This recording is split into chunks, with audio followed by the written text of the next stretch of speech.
సిరి సంపదలు కురిపించే లక్ష్మీదేవిని ప్రసన్నం చేసుకోవాలంటే వీటిని సమర్పించండి. లక్ష్మీదేవిని ప్రసన్నం చేసుకోవడానికి భక్తులు పూర్తి ఆచారాలతో పూజలు చేస్తారు. లక్ష్మీదేవి అనుగ్రహం పొందితే తమ జీవితమే మారిపోతుందని విశ్వాసం.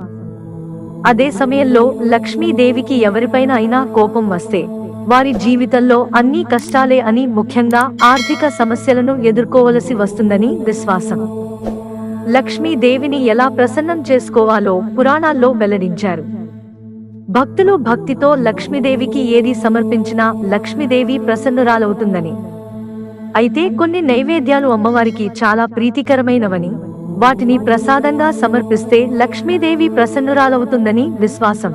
మఖానా పూజ సమయంలో లక్ష్మీదేవికి మఖానా సమర్పించాలి. నీటిలో పెరిగే మఖానాను చాలా పవిత్రంగా భావిస్తారు.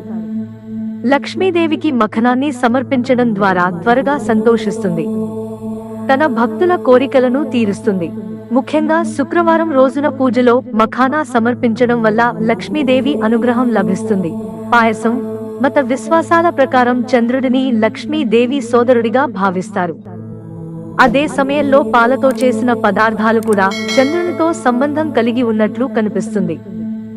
లక్ష్మీదేవిని ప్రసన్నం చేసుకోవడానికి పాయసాన్ని సమర్పించడానికి ఇదే కారణం. పండ్లు, స్వీట్లు.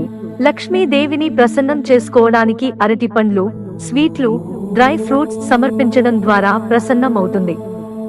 అమ్మవారి ఆశీస్సులు కుటుంబం మొత్తానికి ఉంటాయి. తమలపాకు తాంబూలం. లక్ష్మీదేవికి తమలపాకులు అంటే చాలా ఇష్టం.